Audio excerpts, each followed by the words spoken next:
So, hi, my name's Pete Fein. I go by Pete Wears Pants on Twitter. I have this blog at website at iwearpants.org or i.wearpants.org.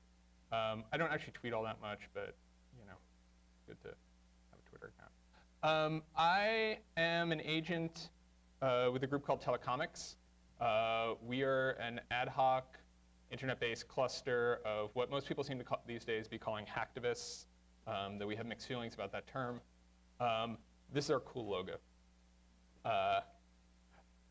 When you think of hacktivists, you probably think of Anonymous, because they get a lot of media attention. But there's a long history of using computers and the internet in particular, and technology generally, to facilitate communication and freedom. Everybody from Cult of the Dead Cow, the cypherpunk movement. And if you think of hacking a little more hacktivism a little more broadly, you might throw groups in there like WikiLeaks or the Yes Men, kind of as more media hackers. Telecomics is in that broad tradition, though we have more of a cypher hippie twist.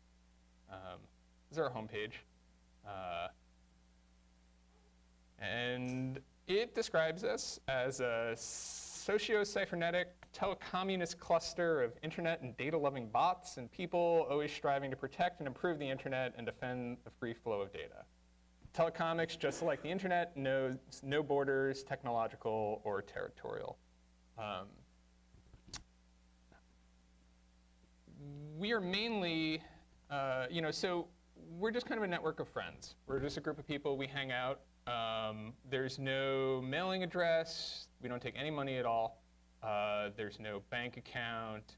There's no formal members. There's no leaders. You don't get a cool badge or anything like that. What we are is an IRC network, mainly. Can we play the hand game? Everybody put your hand up. Everybody come up, put your hand up. If you've never used IRC, put your hand down. OK, that's awesome. It's like 3 times higher percentage than any room I've ever given this talk to before. If you've never used a network besides Freenode, put your hand down. Wow. OK. If you're on IRC right now, don't put your hand up. Anybody run their own server? Wow. All right. Awesome. Sort of. Yours are Freenode one. OK, that's cool. So telecomics mainly is just this. Oh, this didn't work at all. IRCnet. It's on our homepage here, which I just lost. And we hang out on IRC. And I'd like to, and we do stuff. Most of what we have done in the last year and a half has earned us the label tech support for the Arab Spring. So we have been pretty actively involved in trying to keep the internet running throughout the Middle East, Egypt, Iran, Libya, Bahrain, and been very active in Syria for the last 9 months or so. I can give you a little tour. We offer people all sorts of different services. We have pads. This one is from a talk I did in Mozilla. We provide DNS. A whole bunch of kind of different tools to help people use the internet in cool and constructive ways. Largely, telecomics is like kind of a place to hang out and play with technology. Kind of like Nauticon or your local hacker space. And to sort of help out your friends. The people who hang out here have really complementary skills. I'm good at talking, and other people are good at like Bash and Nmap, which I am not. There's a wide variety of folks who are, we call ourselves agents, agents of telecomics. Personally, I'm a Python programmer, is my background. And there are a lot of pen testers and network admins. But there's also university professors and pirates and politicians and punks and protesters, both in the States and overseas. We call ourselves internauts in the sense of an astronaut or an argonaut, kind of that we're explorers and adventurers. And yeah, the other term, oh, does this go down? Oh, typo. We like is data lovers. It's another kind of one of our propaganda sites we put together. You know, basically, the idea that sort of there should be free and open data and access to it on the internet. We think that's cool. Okay. I'm actually going to encourage people. Oh, hold on, I totally got out of order. Pick up this thing. So, sorry. One of the other best descriptions I've heard for what telecomics is and what we do came from somebody who works on Tor, but more on the policy side, strangely enough. She described the Internet Emergency Response Plan as so. Get a bunch of technically competent people together. The emergency response plan looks something like, get people who know what they're doing together in an IRC channel and get stuff done. But I'm not sure the political scientists are familiar with that much competence in the same place. I was actually at a conference at Yale Law School, maybe about 2 weeks ago, where there were a bunch of lawyers and political scientists, and I don't think they got it. But maybe you guys do, and so that's what I'm hoping for. Because we're hackers, right? Like, I've traveled all over the world in the last year and a half to talk about the work we've done, and trying to explain how stuff actually works in an IRC network, like organizing a conference or a software project, to people who have never worked in that way, where kind of people just show up and you just kind of do stuff, is remarkably hard. I think we get it. I hope we get it. But yeah. I use the word hack here in its original technical sense. We've talked a lot about different things that it means. But for me, it just means a clever technical trick, or using a system in a way its designer didn't intend. In a lot of ways, for me, it's like a mindset. How the heck does this thing work, and what else can I do with it? And there's a level of adaptability that kind of comes along with that. I was out riding my bike once, and some part broke, and so I fixed it with a stick. That kind of attitude towards the world, I think, really captures what it means to be a hacker. All right, I'm just going to kind of move on and talk about more interesting stuff here. Telecomics hacks all sorts of things. Where did I lose this? Sorry. We don't just hack we hack in what I think is the constructive sense. So we don't DDoS servers, we don't leak emails, we don't deface websites. We try to be, I think, more kind of the flip side of that coin, of making stuff and building stuff and doing stuff. And we do that not to just help people overthrow repressive governments, but in all sorts of different places. We hack policy, and we hack the media by getting them to pay attention to us. And pay attention to the stories that we hear. I was originally going to ask people, we have all, to treat sort of this entire talk as kind of a collaborative hack. That we have all this cool technology right in front of us, laptops and cell phones and stuff. And so if I don't actually have anything in particular, I don't really have slides. But if folks want to either tweet or log on our IRC server, it's irc.telecomics.org. There's an Oddcon channel.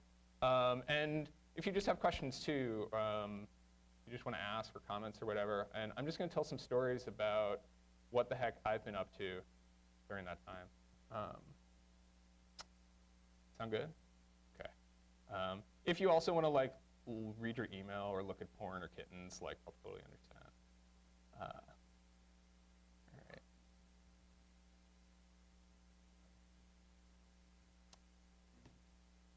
All right. I got involved in telecomics on about January 23rd. So about 2 or 3 days before the start of the Egyptian revolution. There was some pretty active filtering to the Egyptian internet during that time. We would help people set up VPNs just out of machines hosted in people's apartments or machines under their control. A lot of our guys are European, a lot of Swedes in particular. There's much higher internet speeds at home, and so they're able to run services like that in a way that we kind of can't really do in the States. We would get folks from Egypt on our IRC network who couldn't access Twitter themselves because it was blocked. And we would take reports from them about what was happening in their neighborhood or just how they're feeling about stuff, and we would tweet on their behalf. So that's the kind of facilitation that we try to do.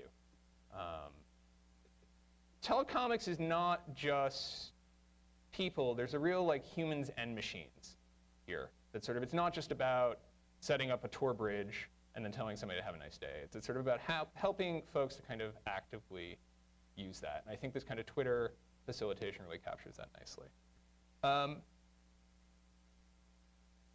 And so I don't know if folks have seen this graph before. This is a traffic graph coming out of Egypt. And you can basically see at some point on, I don't know, it's like the morning of the 28th, they just pull the plug. They pull the plug. They didn't actually physically cut the fiber, because that would be expensive and incredibly fucking stupid. But they went to the ISPs and said, turn it off. Just turn it off. And that was really a shock, even to us. I mean, we were in the thick of it. But to think that a country would completely cut itself off from the global communications network as much as it was able to was really kind of unprecedented. And just like, what the fuck? Like, what the fuck do we do now? We went back to some old 1980s technology. We used dial-up modems. We put together about 500 dial-up modem lines across the world. European ISPs and individual users, we wrote a how-to and kind of spammed that out for people to dial up and get some internet access. About 60% of Egyptian users were on dial-up before the revolution anyway. It's about 20% Wi-Fi, 20% wired, 60%. So that hardware is already there. The other thing we did is we sent fax spam. We Googled up the phone numbers of fax machines in copy shops and universities and hospitals, and sent a fax with messages of support and communications advice and practical stuff like treatments for tear gas to all these fax machines that we could find just using free internet faxing services. We know the tear gas stuff worked particularly well. More cool things we had a ham radio operation. That got up to about 130 people in that channel alone. That didn't actually succeed. We didn't actually make contact with anybody on the ground in Egypt. We can talk more about why if people care about ham. Yeah, sure.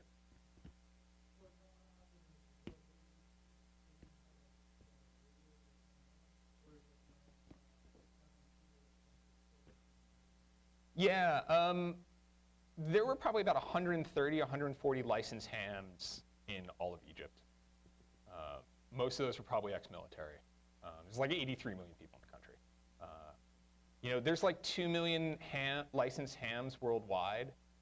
Just chatting with people, the best guess of folks with regular access to equipment is probably 50,000, maybe 100,000 people. So it's kind of a, for folks who don't know, it's a technology that with a 200-watt transmitter, which is what you have in your home stereo, you can cover a quarter of the globe. So we were trying to listen for Egypt from the East Coast of the United States. Yeah.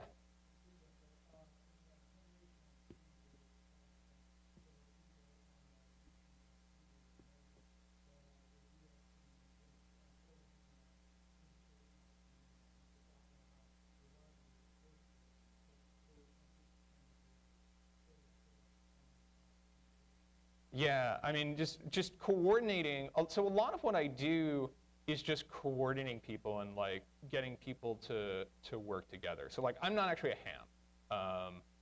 I just was hanging out and somebody said, hey, should we try ham radio? And I just kind of have an intellectual interest in pirate radio and such things. And so I just kind of ran around the internet and found people who wanted to help.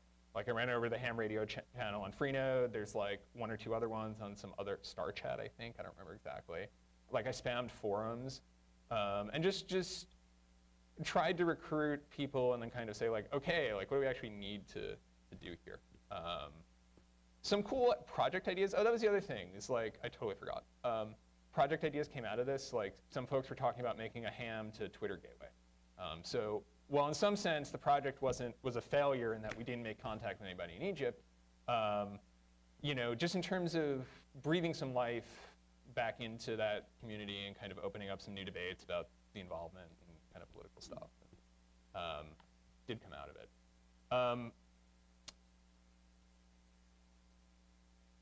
More cool projects, just because, I don't know, it's fun to talk like about the geeky stuff a little bit that I don't usually get to. We ran a project after, at this point, you know, like January 28th, January 29th, to the guys like nmap the entire Egyptian IP address space in about 36 hours.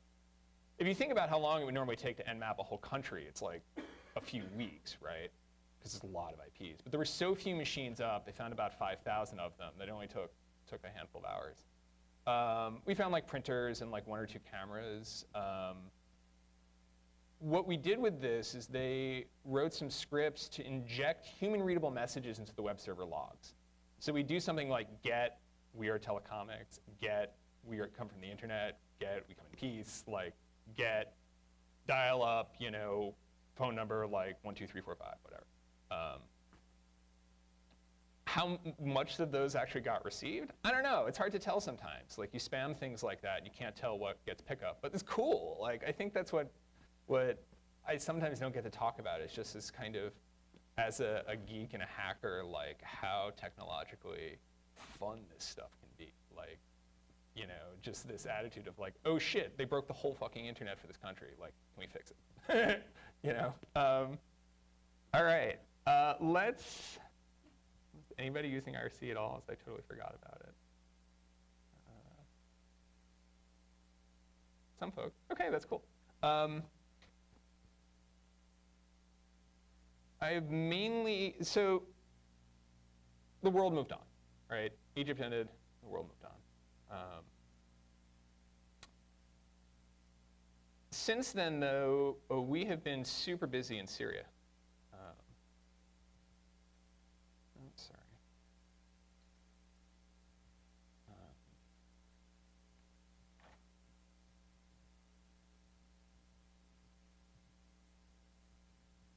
We started our Syria operations July of last year. We started doing network scans. We had root on a box and a ground contact inside 3 days from when we started that. That's like less time than it's taken some conferences to buy me fucking plane tickets. You know, like for a system in which nobody's actually in charge, nobody's giving orders, like we're remarkably fast and we're remarkably effective, and like we're all volunteers, nobody gets paid. Like if you just flake out in the middle, like, you know, that sucks, but you know, like there's nobody gonna come and yell at you or anything like that. You know, like we get a remarkable amount of stuff done. We run a couple of sites to sort of, oh, here, let me pop up, to kind of the news that we see. So we have Syrians on our IRC network every day on a regular basis. Some of these guys we've been working with for 6 months. We have no idea who they are. We don't want to know. You know, that's part of the way in which we keep people safe. Oh, so this is our Syria channel. It's probably going to be pretty quiet. I talked about telecomics being this cluster of humans and machines. II is this bot that does translation for us. So we have we'll get people come and who mainly speak Arabic into this IRC channel, and we have some human agents who are capable of translating either through French or, you know, people who speak French. A lot of folks there too. But the bot helps too.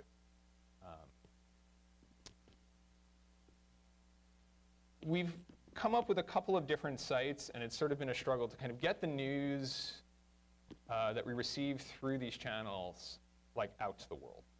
Right? That's kind of what we want to do to facilitate communication. We've set up a few interviews with the mainstream press. It's been difficult. The European press is a little better, but the US press in particular wants real names. insists on real names. Like, I could give them somebody in Detroit on a Skype connection who speaks Arabic and tell them they're in Syria, and they won't know. But you talk to these people, and some of them will actually, generally not Skype, but will use IRC or have email accounts. Some people will use Skype for 10 minutes, and you know they're in Syria. And we won't tell you where, we won't tell you their name. But I don't know, I guess that's journalist for you. So we run this news site. And so this is, again, accessible from the bot. And this is kind of, we just tweet out news about what happens, everything from network connections to news from the ground about protests and stuff like that. The guys also built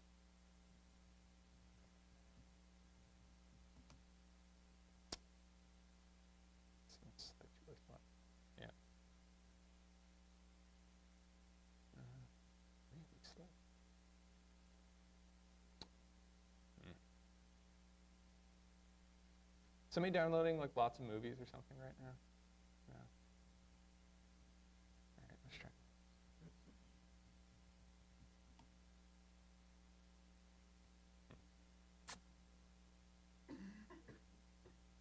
Fine, something interesting. Okay. Oh wow, that's interesting. So like all sorts of stuff that we kind of put out, like here's some document from the Syrian government detailing all the specs of their internet backbone. That sounds cool. All sorts of stuff we find. The hands-on work will involve helping people set up with Tor, VPNs, other kinds of encryption, PGP, OTR for instant messenger chat. What? We do use ITP a little bit too. We'll run some darknets internally. So like that pad I showed you earlier is a collaborative editor.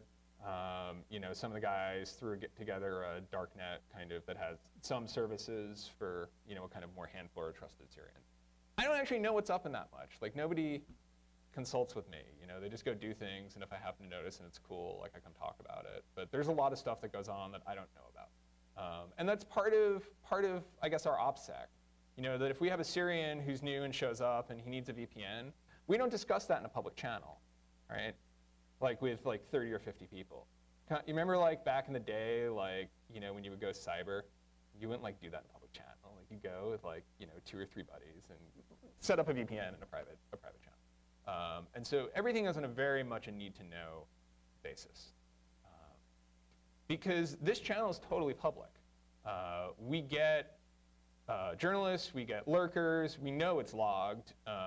We get people who are occasionally curious about who we are and where we're from. We're pretty sure those are Syrian government agents.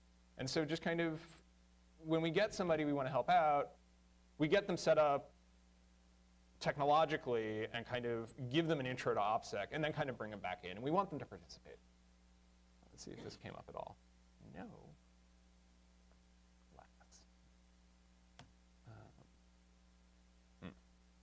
Everything's broken. Erase that. I have this nice site I would like to show you. What the heck?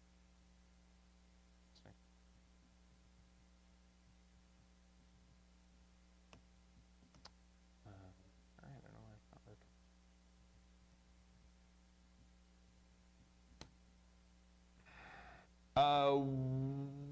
Let's try it one more place.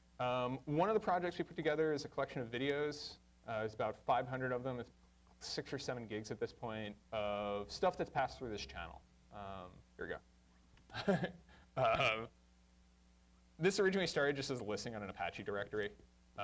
This is everything. This is basically stuff that we have helped people publish or people have brought to our attention.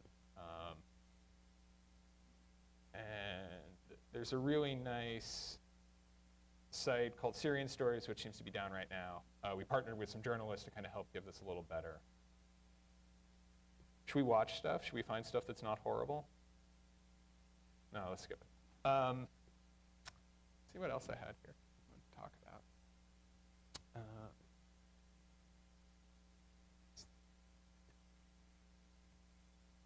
Oh, you guys will love this. We'll be more proactive sometimes. This is a page that we used in, we've done it once or twice, but the first time was last September, this past September. We hijacked a significant portion of the traffic coming out of Syria. And so somebody would try to access google.com or facebook.com, and they would instead get this page.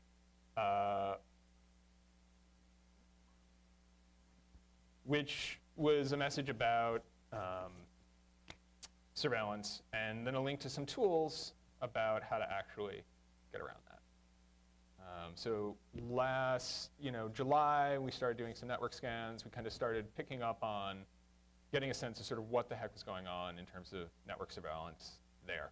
And then trying to proactively provide tools to people to keep themselves safe.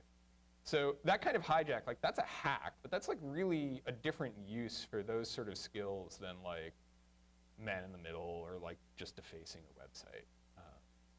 That we're really able to use this to help people not get arrested and hit in the head. All right. One of the other things we discovered with lots of nmapping, anybody heard of Blue Coat? Does this name ring any bells? Blue Coat is a company that makes deep packet inspection hardware. And we found about a dozen of their machines in Syria. Just on Nmap scans, we found some open FTP servers. And over the course of 6 weeks on these totally public FTP servers, didn't even need to guess a password, logs out of these things. And so these are basically they're capable of doing, what we found were HTTP logs, which was probably about 90% of the traffic they're seeing. But they're wire speed devices running, they run at the speed of the fiber using a custom ASIC to do deep packet inspection. The manufacturer claims that they're able to tell the difference between updates to your Facebook wall and Farmville. And then not just outright block Farmville, but slow it down. Because that way, as an employee in your company, you just won't want to play. You'd get pissed off if they blocked it outright. But if it's just slow, you go, OK, fine, you go back to your job. It's a fairly sophisticated technical distinction.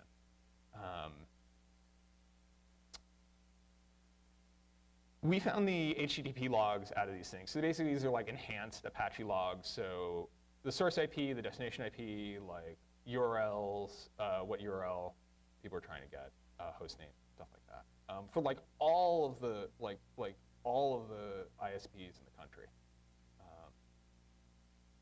We poked around with these for a while, and then guys eventually released it. I found out about it on IRC 5 minutes before it got leaked on Twitter, because again, people just nobody told me. But I wrote a story about it on Slashdot, and the company denied it. They outright denied that there was any evidence that this was their hardware, that there was any evidence these machines were in Syria. We're line 2 of the header says Blue Coat. Stop bullshitting us. What eventually happened was a couple of the Washington Post and the Wall Street Journal picked up the story, and it turned out the machines were phoning home.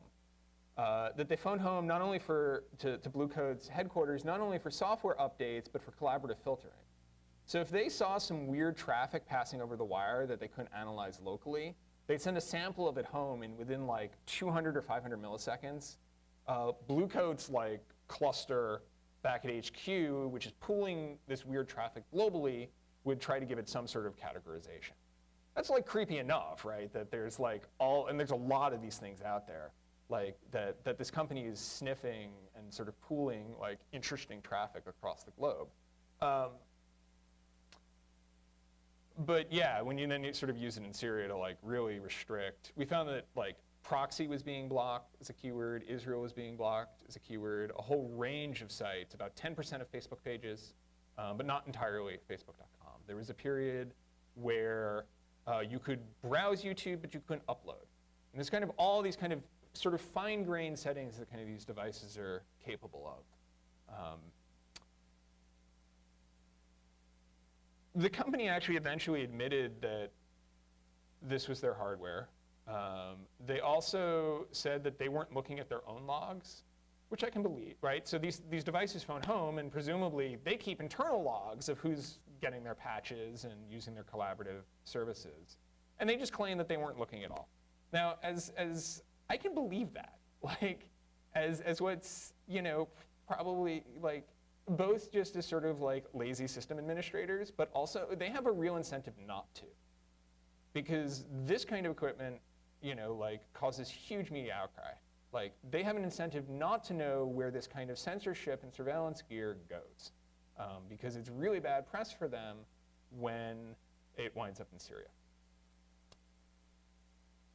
The upshot of all of this, aside from the fact that they, you know, got publicly shamed, was the EU passed export controls on this type of equipment to Syria in particular.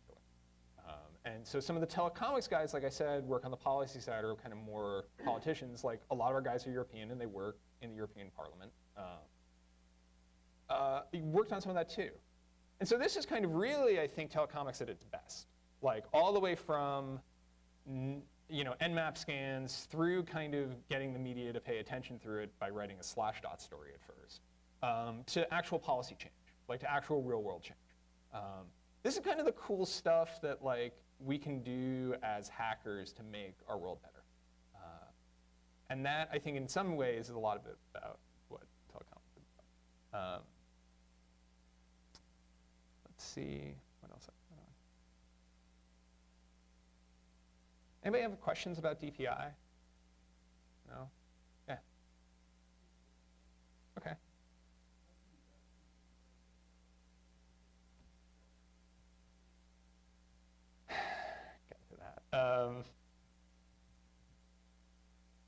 At like the infrastructure level, I think it's probably a little late for that. I don't know if people saw like the NSA is building this huge, huge data center in Utah to like store all of the internet traffic. You know, like, and stuff like that. Telecoms' attitude here, like we work on the policy side. Like personally, I'm not interested in mainstream politics at all. But I don't think we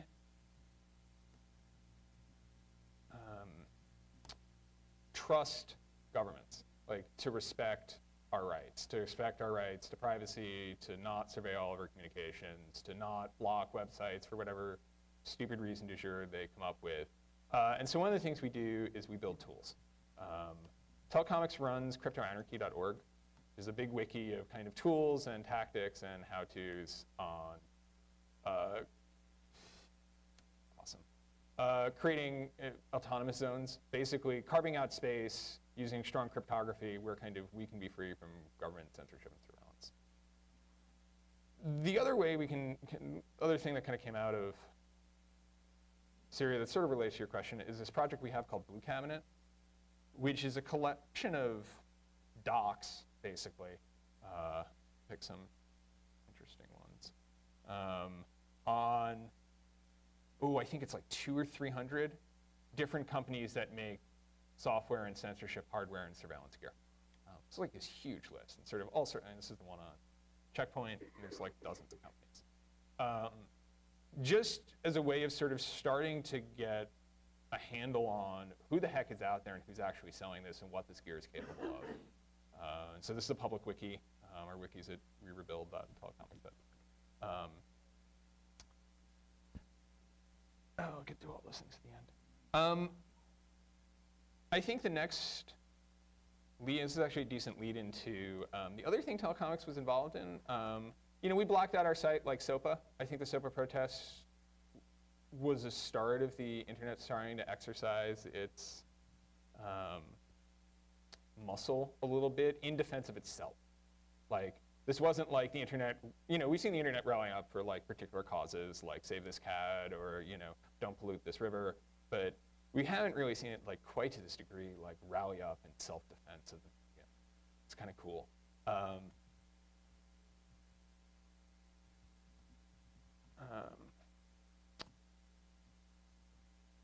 mean, so we weren't super involved in the SOPA protests, but we were pretty active for ACTA. People know what ACTA is. It's this big copyright treaty in Europe, and there are these enormous protests, like these huge, huge protests good pictures here. Oh yeah, this one's awesome.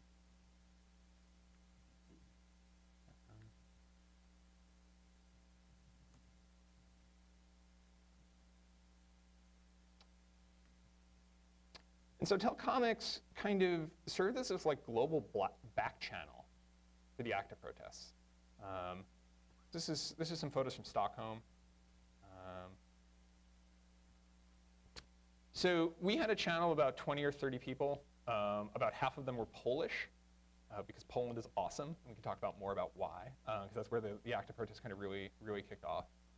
With folks from Polish NGOs, weird hacktivists hiding out in their internet fortresses in Chicago, like me, European-level NGOs, French, all kind of a range of different people. Some people more on the like public interest group, policy side, where we basically just kind of hung out and sort of coordinated strategy and kind of chatted. It was really quiet, actually, most of the time, because we were all so busy. But this is like, when I talk about Telcomics as a network of friends, like it's all these people who are like really into the internet and like making an awesome internet. And like, so yeah, like it's sort of a natural place for that kind of low level but sort of important organization to go on. And like, again, like there's no like, this is not like a central secret committee. It's just an IRC channel. And it's even a public channel. You just have to know where to look. But it's really just a place where we can hang out, and the people who are interested in kind of, you know, the ACT in particular, can hang out and chat and coordinate, right? Because the intellectual property lobby, like, they do that. So, like, they go off and conspire in back rooms with politicians and shit like that. So why shouldn't we, right? Let's find some cool pictures. One of the cool things, and so, here we go. So most of the pictures people probably saw, right? So huge protests, huge protests. A lot of the pictures, right, I mean, you probably saw were anon. We can kind of talk about the relationship between anon and Telcomics here a little bit. One of the things that kind of came out of this was Telcomics also was the IRC channel host, at least, for what was something in Poland called Debata Acta, which means ACTA debate. And so Poland had all these protests and had them really early, and like lots of people, like lots and lots of people in the cold and showing up to protest against not only, I think, the restriction, you know, what the perceived censorship, but also the process. Like people just couldn't. I've talked to folks. People just couldn't believe that this treaty was going to pass.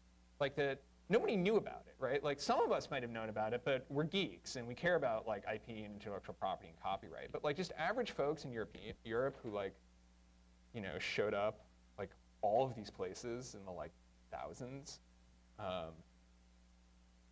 The outrage was not just like hands off my internet, but also I think frustration at the secrecy of the process. Just that this was about to pass and people had no idea. They had no, like how the heck could that happen? Like how could they go behind our back and do this? I think much similar with the austerity protests in Greece, where people just feel like their governments are kind of totally out of touch. One of the cool things that came out of this in Poland was this event called Debata Acta, which just means ACTA debate. But Poland, the Polish prime minister, like sat down with his country's internet, like on Twitter and Facebook and Google Plus and IRC, because they thought those other services weren't open enough, and for 7 hours had this debate. It was broadcast like on a live audience, like with the stuff projected up. It was broadcast on national TV for most of the day. 7 hours about ACTA and the future of the internet in Poland. Like, that's awesome. It's awesome. Just as you know, an exercise in direct democracy or kind of participatory democracy of the sort that Occupy Wall Street, I think, is trying to do, or I think the kind of the model we try to run our hackerspaces on. Yeah, it's really, really cool. And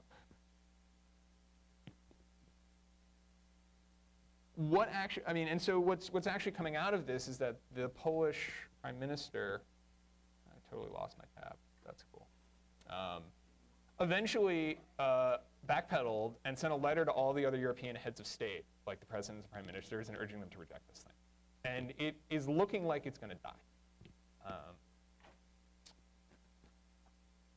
There's an interesting question here of like, why did Europeans hit the streets over ACTA and Americans hit reload on Wikipedia over SOPA? Like, you remember that, right? Like all these high school kids, like after the blackout, like Twitter just lights up with like, what the fuck Wikipedia? I can't do my homework. So it's hitting reload. That's a complex and interesting question. Interestingly, nobody got tear gassed at the ACTA protests, you know? Like, and I think that says a lot about Europe. I don't know, how am I doing on time? Is there any questions? Can I take any questions? Comments? No? Okay. Yeah.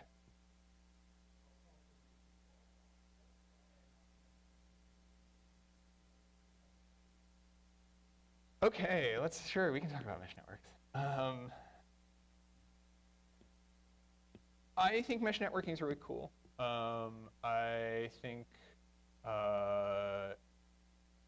it's potentially a sort of interesting technology. Like, everybody's really hopped up on it right now because of the sort of centralization of our communications infrastructure.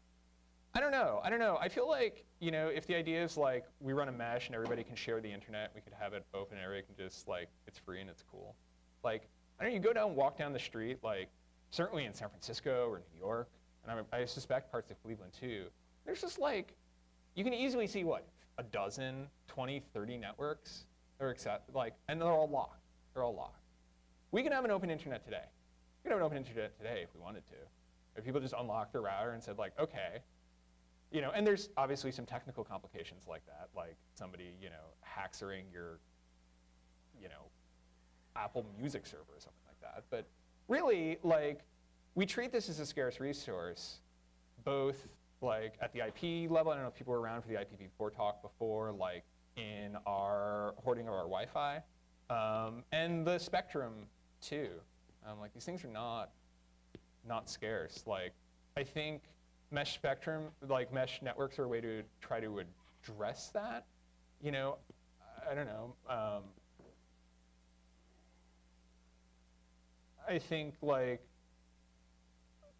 there needs to be work on the policy side as well, and that's been really hard. Like, the FCC is auctioning off all of the old analog TV spectrum for 4G services. Like, that's awesome prime spectrum. It goes through walls, it goes through glass, it goes through people, it doesn't give brain cancer, it's really high bandwidth. And like, this natural resource, which isn't scarce at all, like got sold off to AT&T and Verizon, where they're gonna turn around and sell it back to us to provide shitty 4G service. Okay, like, you know, like, that's not censorship in a strict sense, but like, I don't know, I think spectrum is speech. And like, they just freaking took it all away from us and sold it. Like, yeah, sure. You know, in my ideal world, it's ours to use. Like, I think that there needs to be some way of sorting out like people not stomping each other's toes, but for the only solution to be to just sell that off seems really inefficient. I'd like to be more space for people to experiment. I'd like to be more space like for people to hack and play around, you know, not with just no ways of communicating like over IP, but over some of the like lower level modes, like, you know, whether that's actual circuit bending or, you know, like the dudes with the ham radios upstairs. Yeah, I don't know. I'm not enough of a Wi-Fi or spectrum geek to actually have a good technical answer. It just bothers me. Yeah, totally. Let me see if I can find. So my goal here in coming to give this talk is to sort of get people Like, one, because this stuff is cool, but also to get people inspired. Like, I go around and I do these talks, and I've like literally been all over the world, and it gets really tiring. And like, not because I'm looking for attention. Like, fuck credit. I don't care. I don't care. Like, I do this stuff because I believe in it. And I go around and I talk about it because I'm looking to inspire people. Like, you know, just to think differently about free speech in a digital age, but also at like, what I'm hoping to do here at like a more technical level. And so if people are cool, I wouldn't mind going through some of just kind of the projects, ideas we come across in the last like year and a half, see if people get excited about them. On the circuit bendy front, we came up during Egypt with a plan, what we called the AM/FM plan, was basically trying to build analog radios out of repurposed consumer electronics. People in the developing world are amazingly resourceful. I don't know if folks have seen some of the videos out of Libya where they like mounted, you know, like reclaimed like anti-aircraft guns on power wheels, and then used to like with a remote control, or they like rigged a doorbell as a firing mechanism. People are remarkably resourceful in some of these places. And so we were trying to come up with how-tos, like another form of a care package, like leaving somebody a zip file with Tor or Firefox plugins, or like a fax care package, but like using kind of our time and our technical knowledge to come up with how-tos for people to build stuff on the ground with the equipment they already have. Like, telecomics doesn't do ground ops. We don't plan protests. We don't do anything violent. Like, we don't ship hardware. Like, we don't do sat phones. Like, it's hard, it's expensive, you have to know how to send it to. So like, if what you want, you know, like, what can we build with what's already there? One of the things we came up with but didn't finish was building two-way radios, basically walkie-talkies out of repurposed consumer electronics. I don't even know how to solder.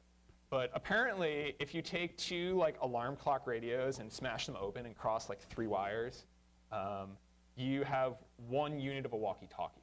And if you build a couple of these, you know, you can get maybe a mile, like 2-kilometer range, so like a 1.5 miles, which if you're looking to organize in Tahrir Square, it's probably awesome, right? Yeah, do you have it?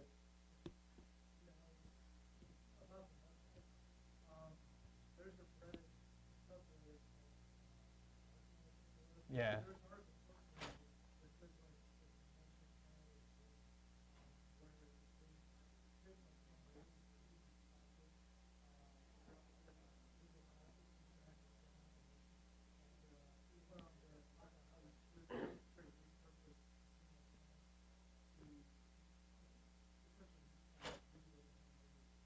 Yeah.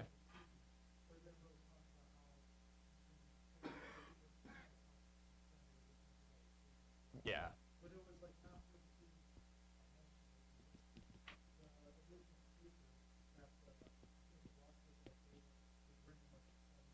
Okay. Yeah, exactly. Like, the use of old technology here, like, is just, you know, like, the internet is made of glue and popsicle sticks. It's not actually a bad thing, because that means when it breaks, like, we can go get some more glue and go get some more popsicle sticks and go fix it. You know, like, whether that's with modems or IRC or whatever. Okay, some more projects. Oh gosh, these are all too long. These things are all really boring, so visually. I'm actually not a huge fan of mesh nets for the developing world. I'm going to go out on a limb and say that I hate the Freedom Box. I think that people with the Freedom Box, it's like a plugged computer that can maybe take a monitor and a keyboard and does mesh networking, and you just plug it in. It's like $100, and it ships with Linux and all this awesome stuff. And it's kind of in the design phase, and it's going to solve like all the world's problems. Like, I'm glad like that's a development effort, but that's a very Western-oriented approach to solving these problems. Like, you know, your problem is you need secure communication or redundant, reliable internet, and so let's make a product. Let's make something else we can sell, like sell the developing world. Like I said, I'm a really, you know, like for $100, like that's a lot of money, and even somewhere like Egypt. which is relatively wealthy. Like I said, I'm a really big fan of what's usually already there. And also sort of just throwing out what you don't need. Like, if you're trying to organize your city, you don't need the global internet. If you're trying to organize your neighborhood, you don't need the global internet. Like, you don't need Facebook, maybe even to organize your whole country. One of the ideas we came up with, and this was a project we called intranets. So basically using a combination of laptops and Wi-Fi routers, already there is nodes with Linux CDs, so nothing to flash, and running Usenet. Anybody remember Usenet? Usenet was like the, yeah, right? Usenet was like, huh? You run a Usenet? Oh, that's awesome. Usenet is like a store and forward forum. Think of like 4chan if you want. Yeah, like that easily supports anonymous posting and was designed for disconnected operation. Like back up in the day where you didn't have a full-time connection to the net, and you had to dial into your local university server and get your news. Right? You would download like all of these messages on a bulletin board. Could we do something like that, in Syria? Could we do something like put a live CD distribution together and send people out wandering around with a laptop, connected, as an uplink to a Linksys node, and it's like your local Usenet delivery.